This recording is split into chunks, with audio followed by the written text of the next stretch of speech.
when the known boundaries of the earth were small, and a vast ocean stretched endlessly with mysteries and untold lands beyond the horizon. Into this world stepped a man, driven, bold and daring, who would leave an indelible mark on history.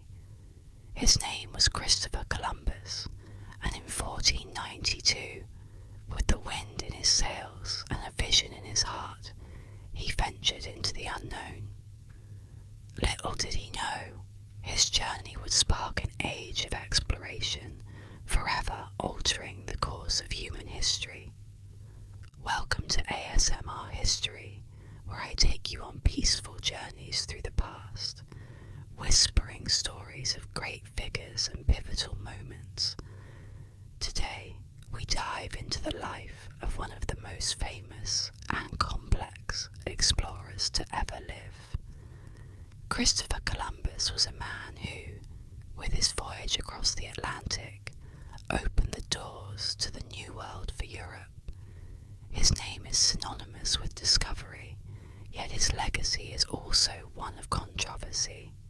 Through the calm rustle of paper and the gentle whispers of the sea, I invite you to join me as we unravel the tale of this fascinating figure who still captures the world's imagination centuries later.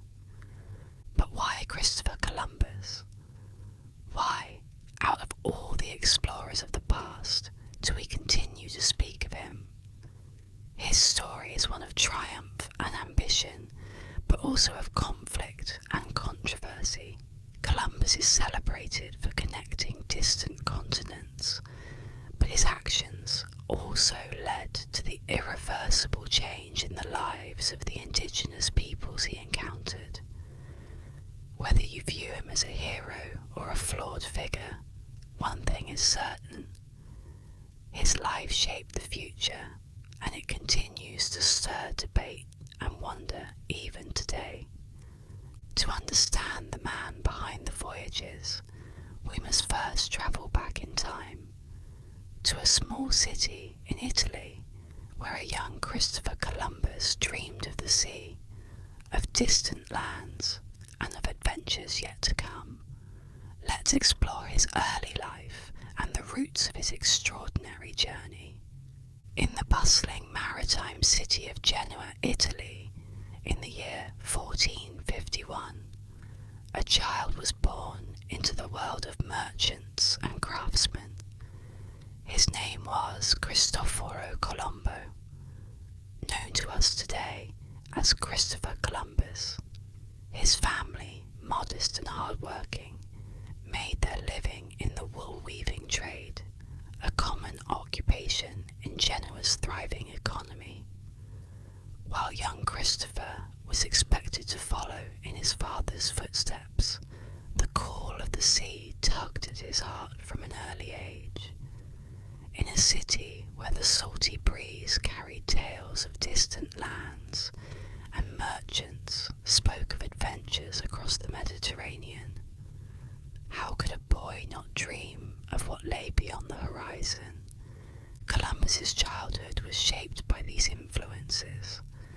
As the son of a weaver, he wasn't born into privilege, but Genoa was a city of opportunity. Its docks were filled with ships coming from the east and west, and the very air seemed to whisper promises of far-off places.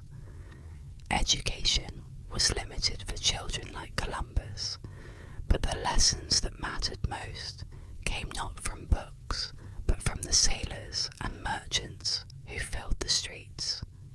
He listened to their stories with wide-eyed wonder, absorbing their tales of lands beyond the known world. It was the sea, not the loom, that captured his imagination. In later years, he would reflect, "It was the sea that first drew my heart, and it is the sea that will define my life." By the time Columbus reached adolescence, the pull of the sea had become irresistible. He left behind his family hardships, first within the relative safety of the Mediterranean and then farther afield. It was during these early voyages that Columbus's education truly began. Navigating the Mediterranean's ancient trade routes, he encountered seasoned sailors who taught him the intricacies of seamanship, the reading of maps, and the science of navigation. The Mediterranean was a crossroads of cultures, and each voyage exposed Columbus to new ways of thinking. He learned of the growing Portuguese and Spanish expeditions that were pushing the boundaries of the known world, stirring something deep within him. Columbus's years at sea, from 1464 to 1476, marked a period of growth and learning. He sailed alongside experienced mariners, visiting ports across the Mediterranean, where he encountered scholars and explorers whose stories ignited his curiosity. The Mediterranean itself was a world unto its own, a vast expanse that connected Europe, Africa, and the East. As he sailed, Columbus began to develop his own ideas about the world. The maps he studied showed a world much smaller than it truly was, but they also hinted at the unknown, sparking Columbus's desire to go beyond the familiar. In 1476, a pivotal moment in Columbus's life occurred when he survived a shipwreck off the coast of Portugal. Stranded but undeterred, he found his way to Lisbon, a city at the heart of Europe's age of exploration. Portugal, with its daring expeditions around the coast of Africa, was fast becoming a leader in maritime discovery. It was here that Columbus met Filipa Moniz Perestrello, a woman whose family had deep ties to exploration. Her father, Bartolomeu Perestrello, had been an explorer himself. Their marriage brought Columbus into a world of navigators, map makers, and adventurers. His ambitions grew with each new connection he made, each new story he heard of lands across the sea. Living in Portugal exposed Columbus to the nation's cutting-edge navigational techniques and its relentless quest to find a sea route to the riches of the East. Portuguese sailors were venturing farther and farther down the coast of Africa, searching for a path to India and China. The tales of these expeditions fired Columbus's imagination. Yet, while others looked eastward around Africa, Columbus's mind turned in the opposite direction. What if the East could be reached by sailing west? What if there was a shorter, untapped route to the treasures of Asia, lying just beyond the horizon? These years were formative for Columbus, not only as a sailor, but as a visionary. He had travelled to distant lands, including the coasts of Africa and even Iceland, and his experiences had taught him that the world was much larger than most maps suggested. The desire to explore, to go beyond the boundaries set by those who came before him, was growing stronger with each passing year. He began to sketch out plans for a westward voyage, a journey that would change the course of history. It was in Portugal that Columbus's ideas solidified, and his resolve strengthened. He wasn't content to follow the routes of others. He wanted to chart his own course. As the winds of exploration swept across Europe, Columbus stood on the cusp of his own monumental journey, a journey that would not only change his life, but the entire world. His mind filled with with dreams of new lands, untold riches, and eternal glory, Columbus set his sights westward toward the vast and uncharted Atlantic. By the early 1480s, Christopher Columbus had become consumed by a singular, audacious vision that the riches of Asia could be reached not by sailing east as the Portuguese were doing, but by setting a course west across the vast, uncharted Atlantic. This idea, while bold, was not entirely new. Ancient Greek and Roman thinkers had long speculated about the Earth's roundness, and medieval scholars continued to build on these ideas. Columbus studied these writings obsessively, drawing inspiration from scholars like Ptolemy and Pierre Dailly. But where others saw only theory, Columbus saw possibility. He became convinced that by sailing westward, one could reach the fabled lands of the Indies, China, Japan, and India faster than anyone had imagined. There was just one problem: his calculations were wrong.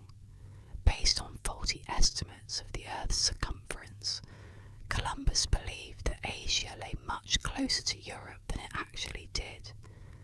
In reality, an entire continent stood in his way, but Columbus was either unaware of this or too determined to be deterred by such details.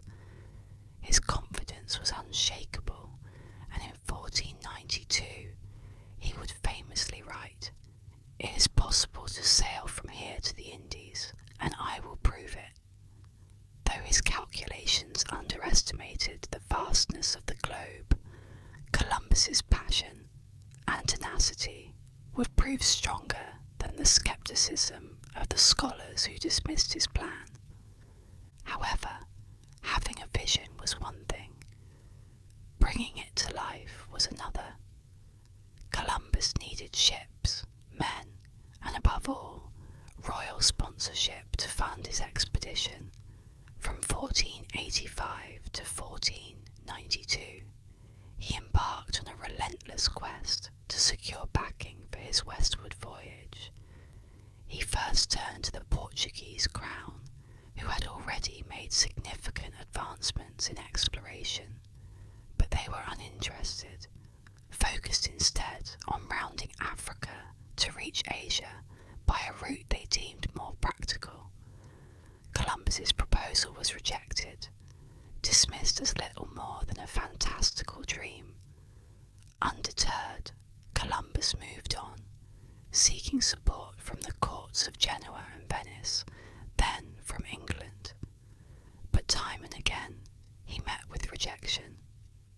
Kings and queens balked at the cost and the risk involved, their advisors echoing the prevailing belief that Columbus had grossly misjudged the size of the Earth. For nearly 7 years, Columbus knocked on the doors of Europe's most powerful courts, only to be turned away. Yet, with every refusal, his resolve seemed to harden. His belief that he could change the world through this voyage remained steadfast. Then, in 1486, he arrived in Spain, a country still in the throes of its own monumental journey. The Reconquista. King Ferdinand and Queen Isabella were deeply engaged in the final stages of expelling the Moors from Spain, but Columbus managed to secure an audience with them.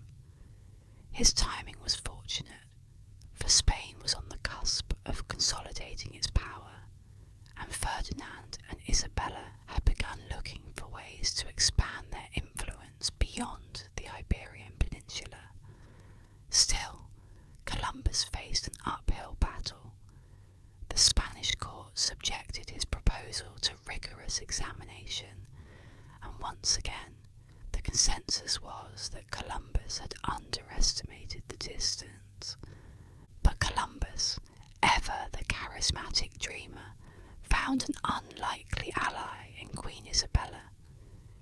She was captivated by the idea of beating Portugal to the riches of the East and spreading Christianity to new lands.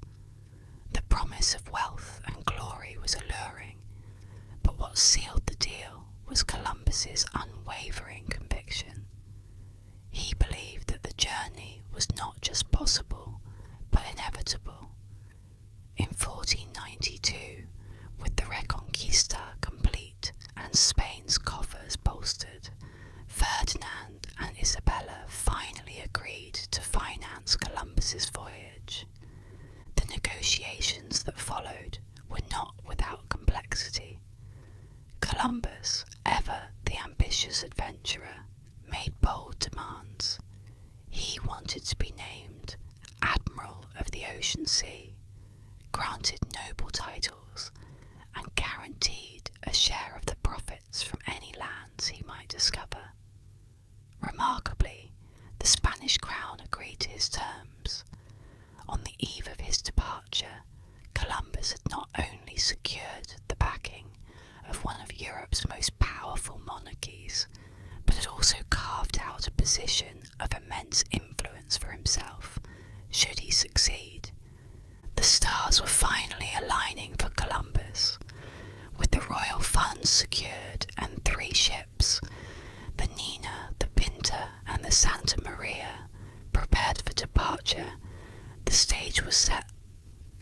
The journey that Columbus had dreamed of for so many years was about to begin.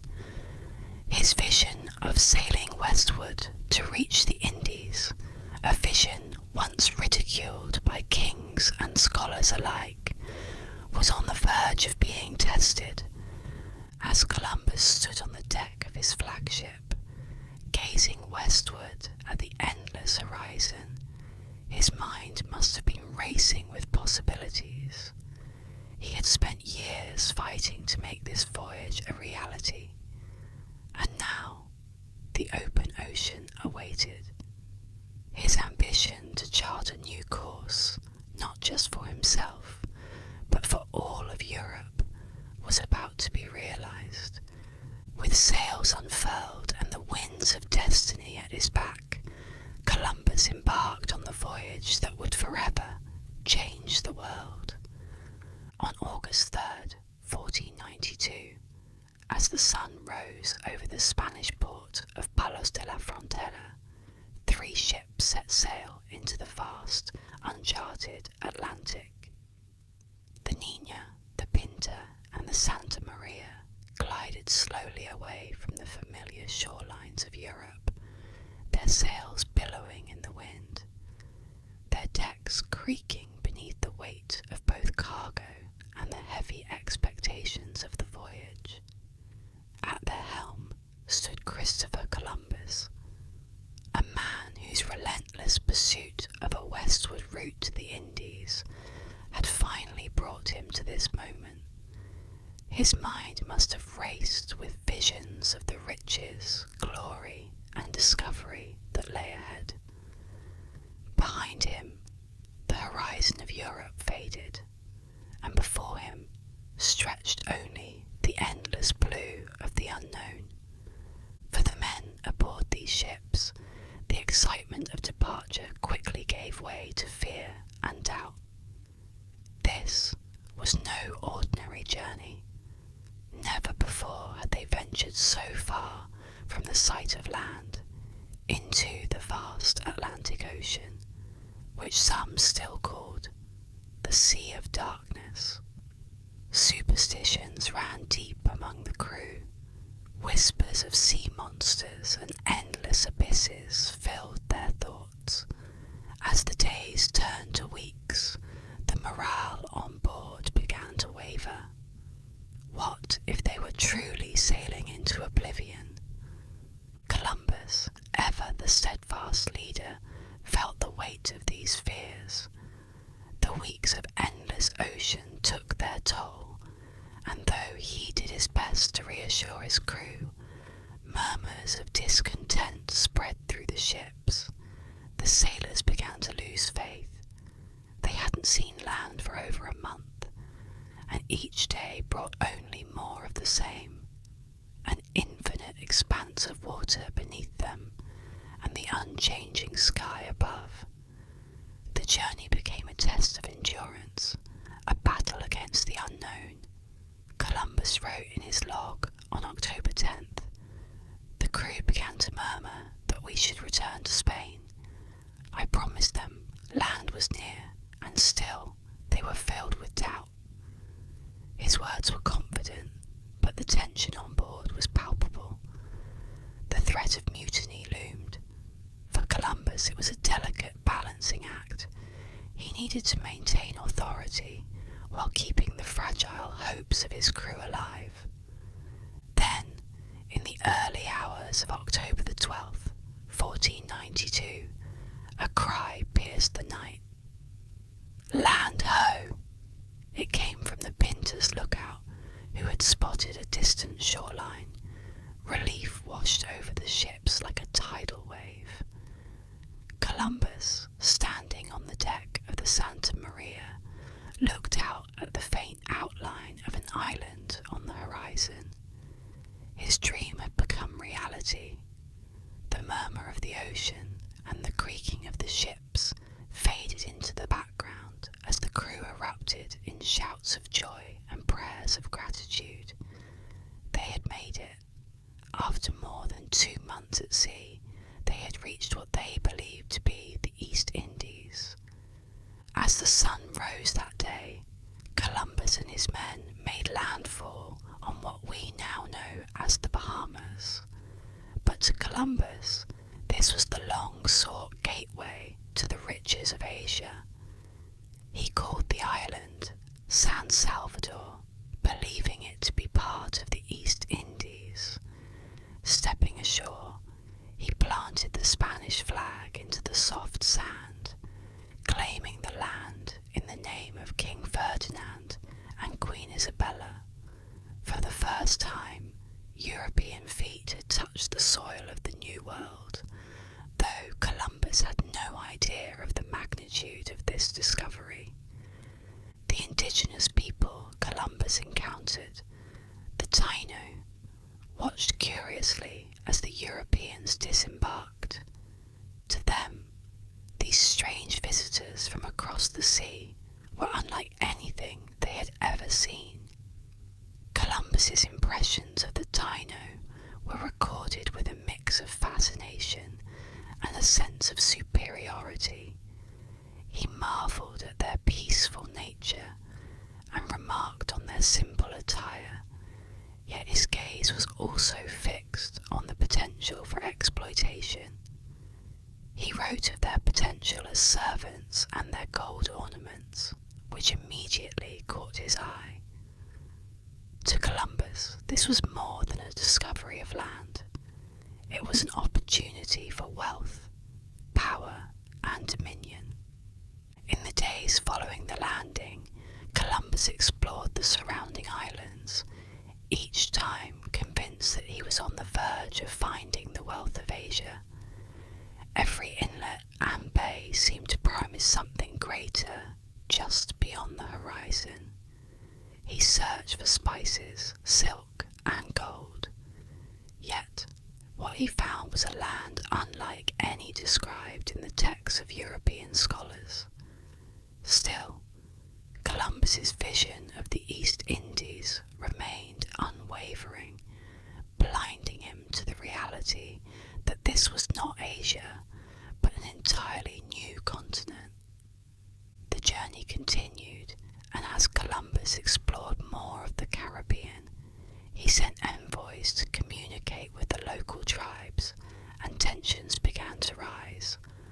Although relations with the Taino were initially peaceful, misunderstandings soon led to conflict. Columbus's insistence on seeing these lands through the lens of European conquest and expansion laid the foundation for future colonization, a process that would dramatically alter the lives of the indigenous people. As the months passed, Columbus realized it was time to return to Spain. With a hold full of goods and brought indigenous captives aboard. He set sail in early 1493 to bring news of his discovery back to Europe. The voyage home was far from easy. Storms battered the fleet, and the Santa Maria was wrecked off the coast of Hispaniola, forcing Columbus to leave a contingent of men behind. But even in the face of these setbacks, Columbus's spirit remained unbroken. His return journey was marked by a mixture of triumph and reflection.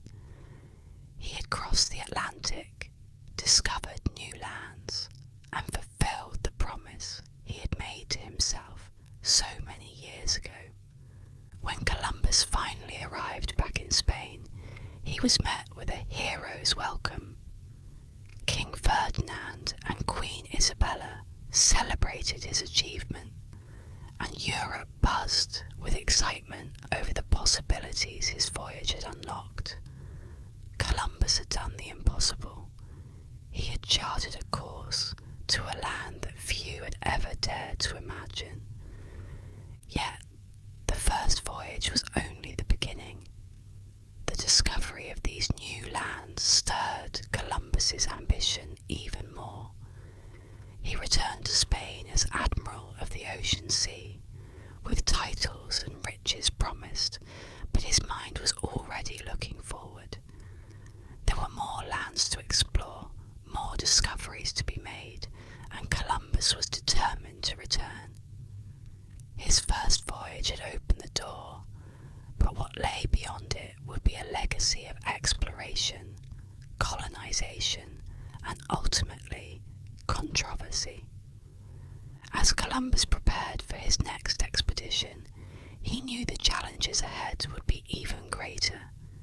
He had tasted the thrill of discovery, but the road to power and empire was fraught with danger. Columbus would soon face the complexities of governance, the challenges of sustaining his colonies, and the shifting tides of favour in the Spanish court.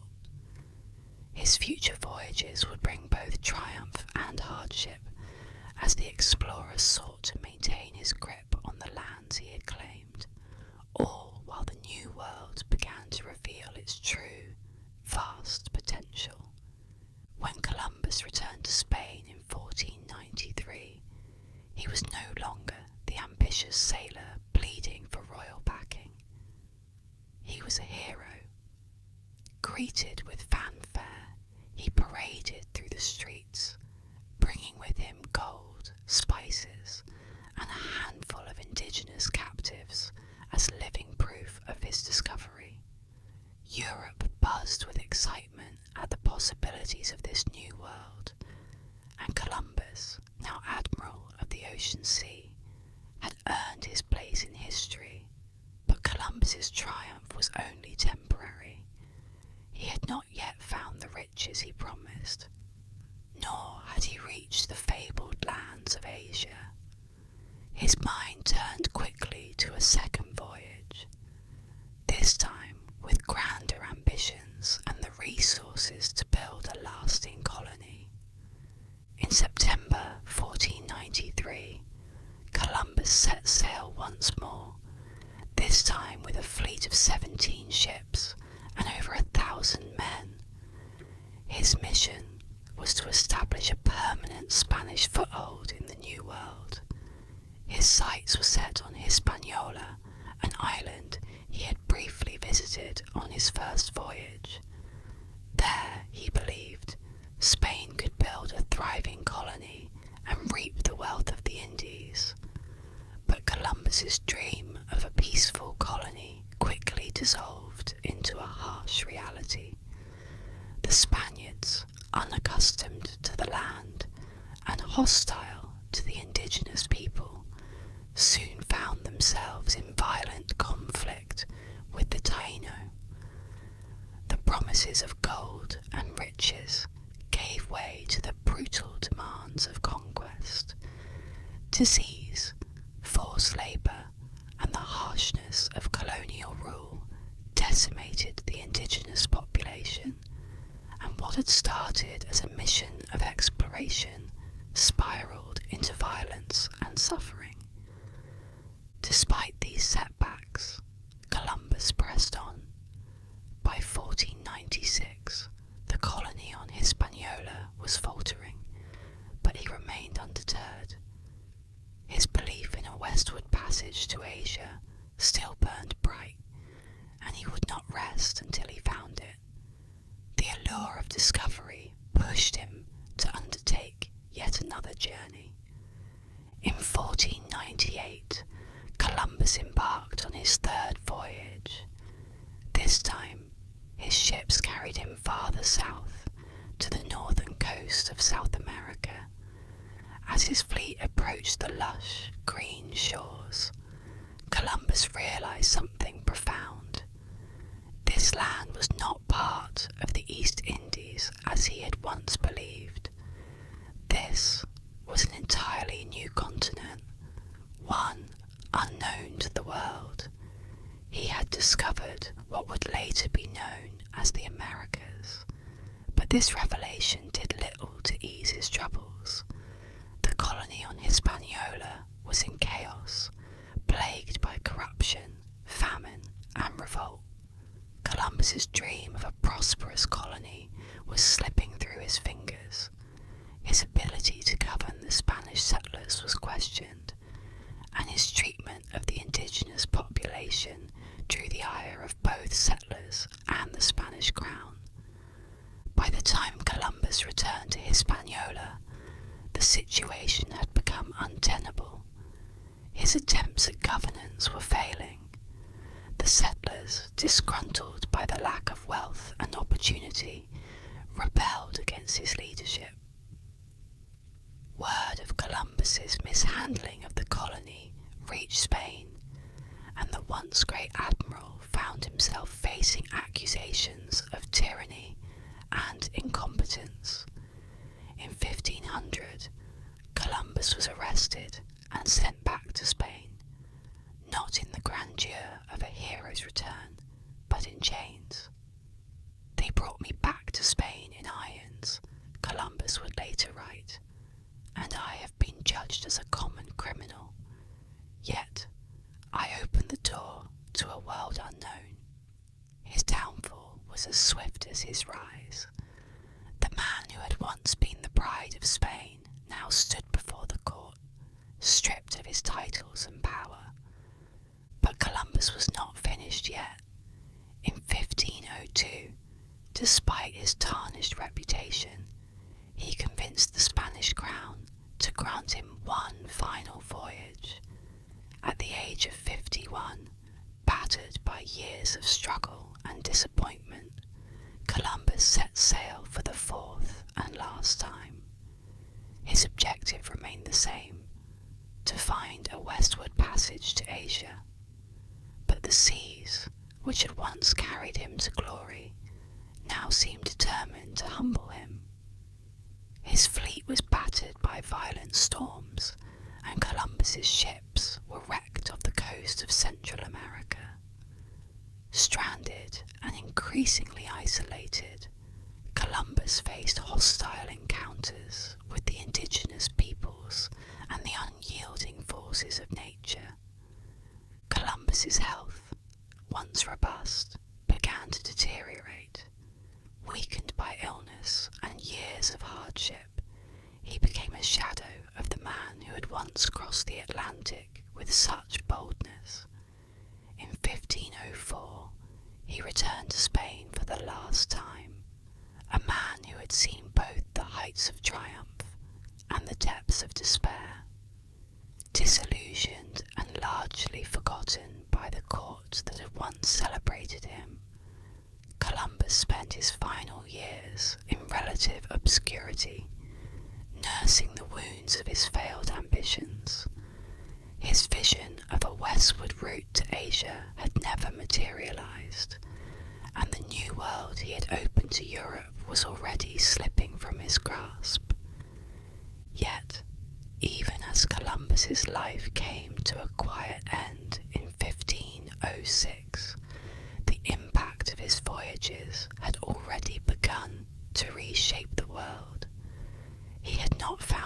leisure, nor had he amassed the riches he sought, but he had achieved something far more profound. His voyages had paved the way for a new era of exploration, colonization, and cultural exchange, an era that would forever alter the course of history. But, as history would later show, his legacy was far from simple. As the ships of Europe continued to cross the Atlantic, carrying settlers, soldiers, and missionaries to the New World, the question of Columbus's legacy began to take shape. Was he a hero who dared to challenge the limits of the known world? Or was he a villain whose actions unleashed an era of conquest and exploitation? These are the questions we must grapple with as we turn our gaze from the man's voyages to the larger, more complicated legacy he left behind. History rarely paints a figure in just black and white. Christopher Columbus, whose voyages opened the door to the New World, is a figure whose legacy is as complex as it is controversial. On one hand, he is celebrated as the daring navigator who crossed the Atlantic and connected Europe with the Americas, igniting an age of exploration that would shape the modern world. But beneath the surface of his accomplishments lies a darker reality, a legacy marred by violence, exploitation, and devastation, particularly for the indigenous peoples who had lived in the lands he discovered for centuries. The arrival of Columbus in the Americas set off a chain of events that would forever alter the lives of the native populations. Disease, carried unknowingly by the Europeans, spread like wildfire through indigenous communities, wiping out vast numbers. Entire cultures were decimated by the ravages of smallpox, measles, and influenza, diseases to which the native populations had no immunity. The survivors faced enslavement as Columbus and his successors sought to extract wealth from the New World by any means necessary. Indigenous peoples were forced to labour in brutal conditions, mining gold and farming under the lash of Spanish overseers. The cultural destruction was profound.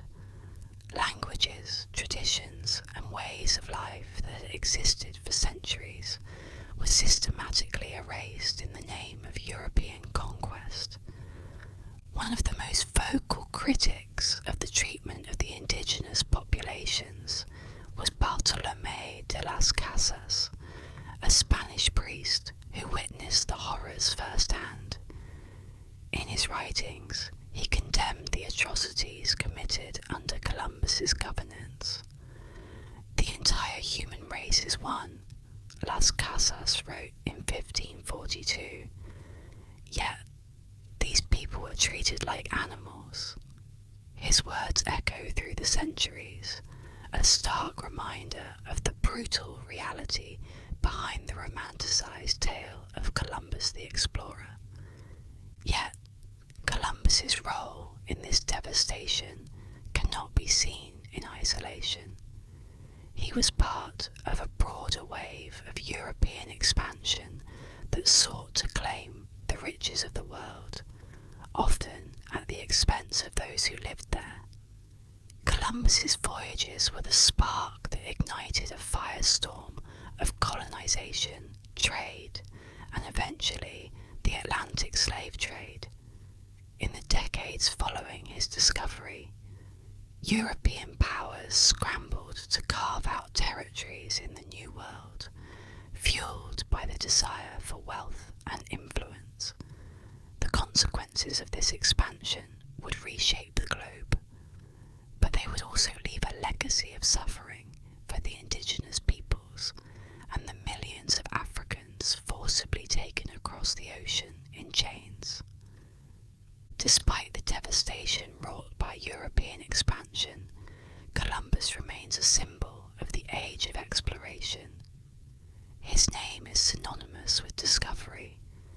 And for centuries, he has been celebrated as the man who found the New World.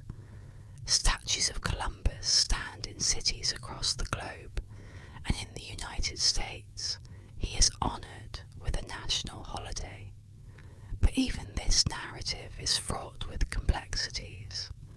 Columbus may have crossed the Atlantic, but he was not the first European to set foot in the Americas. Viking explorers had reached North America centuries earlier, though their expeditions left little lasting impact. Columbus's significance lies not in being the first, but in initiating sustained European contact with the Americas, contact that would forever change the course of history.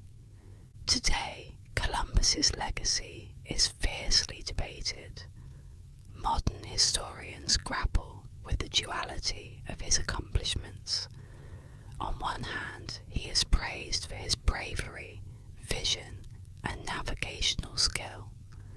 Sailing across the Atlantic in the late 15th century was no small feat, and his determination to push beyond the known boundaries of the world reshaped our understanding of the globe. Samuel Eliot Morison, a prominent 20th century historian, lauded Columbus as a master mariner whose achievements opened the gates of the modern world. To Morison and many others, Columbus's voyages represent the triumph of human curiosity and the spirit of exploration. But alongside this praise exists a much darker assessment of Columbus's actions. The violence and brutality of his governance, particularly in Hispaniola, have left an indelible stain on his legacy. Howard Zinn, in his groundbreaking work, A People's History of the United States, does not shy away from this darker side.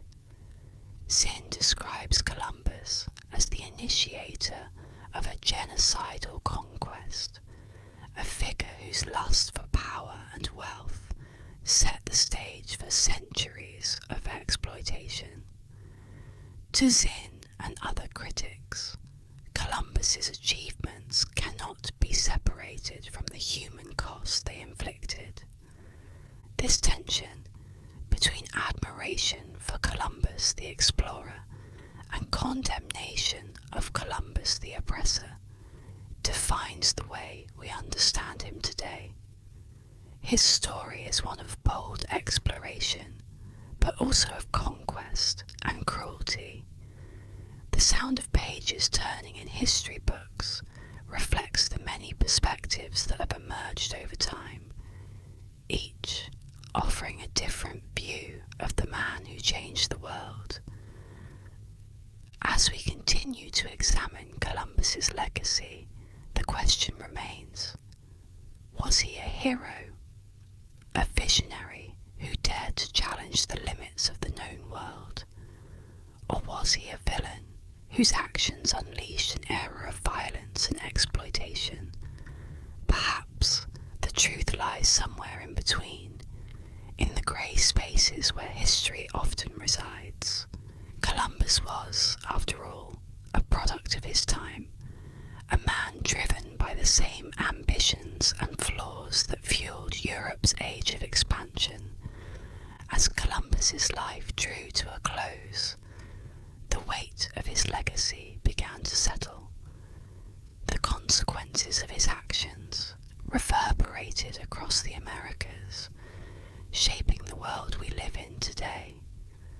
But in the final years of his life, Columbus faced his own reckoning as the glory of his early achievements faded into the harsh realities of his later struggles.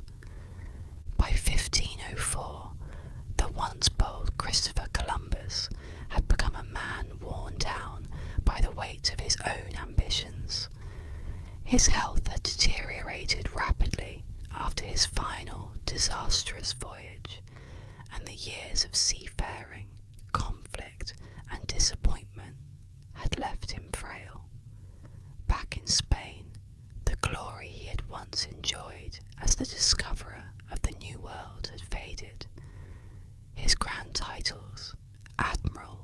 ocean sea, viceroy and governor, had been stripped from him, and the wealth he had been promised never materialized.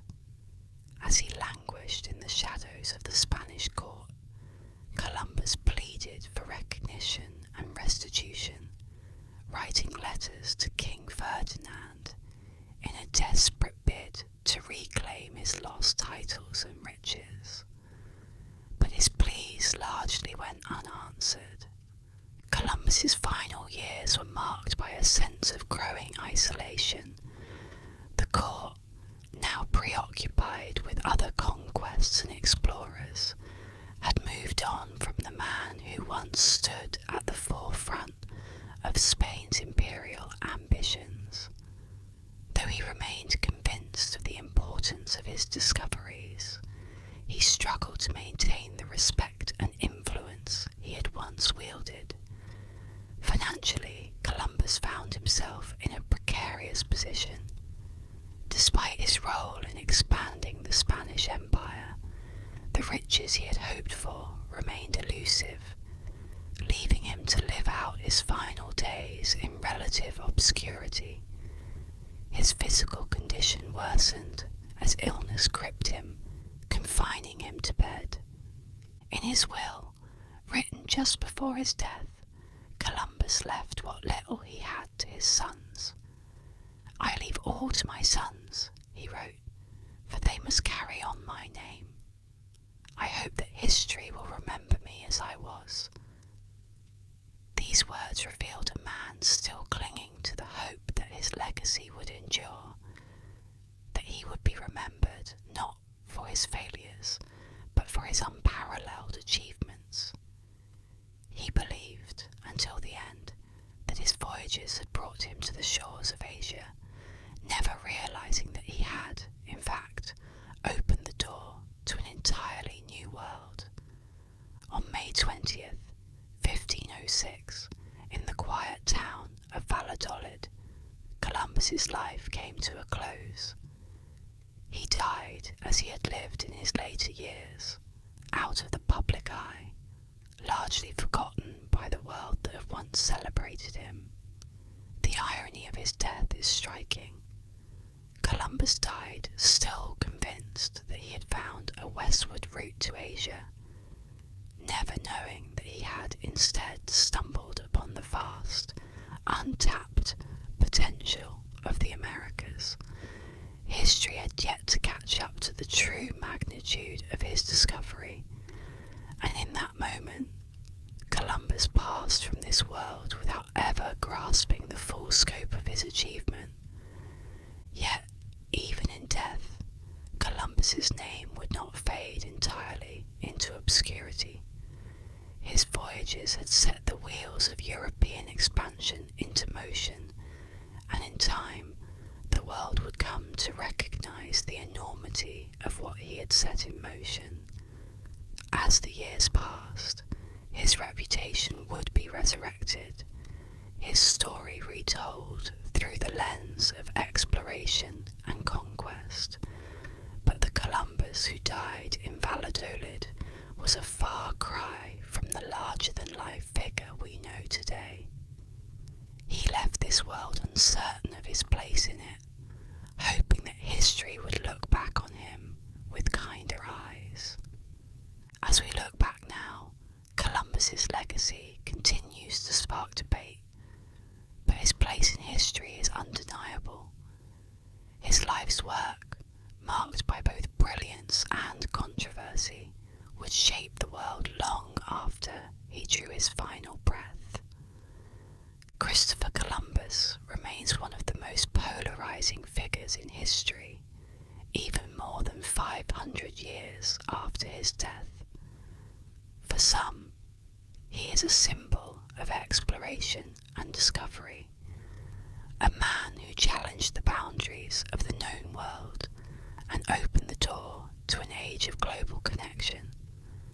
For others, he represents the beginning of a dark chapter in history, one marked by conquest, colonization, and the exploitation of indigenous peoples. This duality in how we remember Columbus reflects the complexity of his legacy, a legacy that continues to stir emotions, spark debates, and reshape how we understand the past. In the United States, for example, Columbus Day has been celebrated for over a century. Originally established as a national holiday to honour the man credited with discovering America, it has long been a day of pride for many Italian Americans and those who see Columbus as a heroic figure of exploration. Statues of Columbus stand tall in cities across the country, a testament to the enduring narrative of his bravery and determination. But as time has passed, so too has the lens through which we view history. The stories of those who lived in the Americas before Columbus arrived, the indigenous peoples who suffered greatly in the wake of European colonization, have come to the forefront. For them, Columbus's arrival was not the beginning of a grand new era, but the start of centuries of oppression and loss. This re-evaluation of Columbus's role in history has led to a growing movement to replace Columbus Day with Indigenous Peoples Day in the United States and beyond.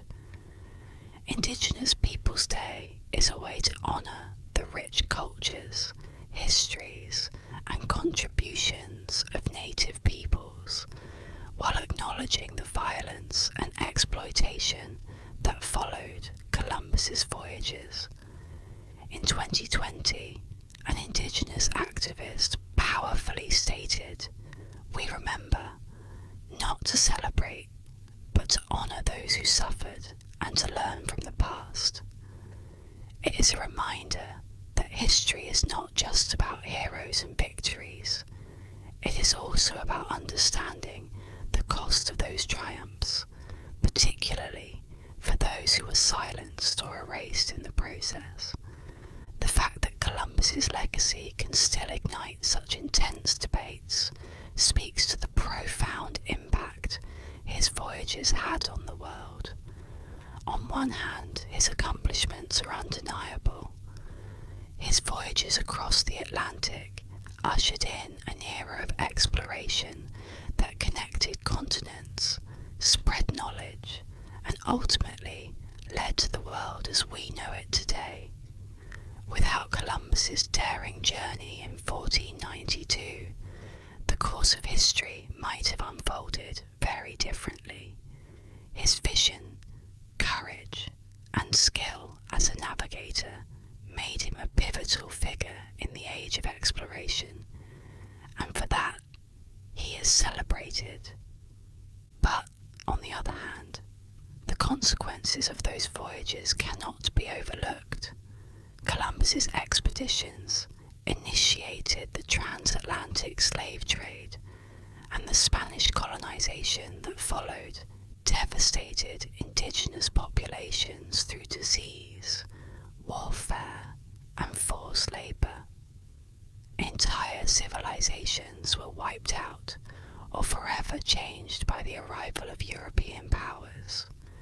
The exploitation and suffering of millions cannot be divorced from the narrative of discovery.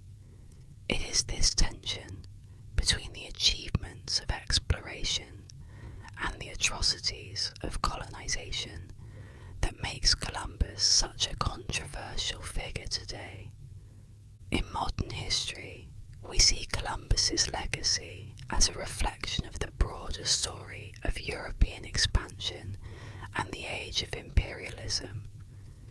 He is not unique in this regard. Many historical figures who played significant roles in shaping the world as we know it are similarly complex. Figures like George Washington, Thomas Jefferson, or Winston Churchill are often revered for their accomplishments, yet they too are scrutinized for their actions that contributed to systems of inequality, oppression, or violence. Columbus's story, like theirs, forces us to grapple with the uncomfortable reality that history is rarely simple. Heroes are not without flaws, and the legacies they leave behind are often marked by both triumph and tragedy.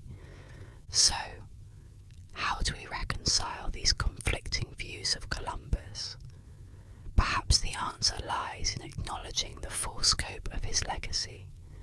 We can honour his courage and his role in transforming the world through exploration, while also facing the undeniable harm that followed in his wake. We can celebrate the progress that resulted from his voyages, but we must also remember the suffering that was inflicted on millions of indigenous peoples.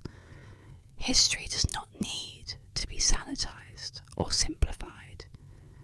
We can hold both truths in our hands, the accomplishments and the atrocities, and learn from both.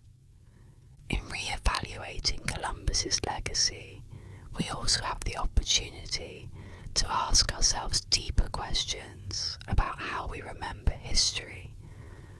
Who gets to be remembered? Whose voices are left out of the narrative? By making space for indigenous voices, for the stories of those who were once forgotten, we can build a more complete picture of the past.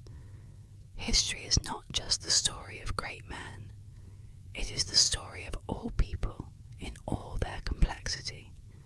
By listening to those voices, we ensure that the lessons of the past are not lost, and that we can build a more just and equitable future.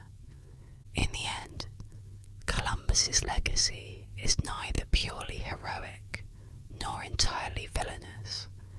It is, like the man himself, full of contradictions. He was a visionary explorer who changed the world, but he was also a man whose actions contributed to immense human suffering. As we continue to debate his place in history, we should remember that it is not just Columbus's story we are telling. It is the story of all those whose lives were touched by his voyages, for better or for worse. As we turn the page on Columbus's story, we are left with a choice: to see history in shades of grey, to learn from both the triumphs and the tragedies, and to ensure that the legacy of those who suffered is remembered alongside those who were celebrated. Only then can we truly understand the complexities of our shared past. As we reach the end of our journey through the life of Christopher Columbus, I want to thank you for being here with me. Together, we've wandered through history, exploring the triumphs and complexities of one of the most famous explorers of all time. I hope this peaceful reflection has brought you a sense of calm and thoughtfulness, just as it has for me. If you enjoyed this video, I'd love for you to subscribe to ASMR History. Your support means so much and helps me continue bringing these stories to life in a soothing way. Don't forget to share your thoughts or suggestions for future videos in the comments. I truly value your input and ideas. As we close, let the gentle sounds of ocean waves and rustling maps lull you into a peaceful state of rest. Thank you again for being part of this journey with me, and as always,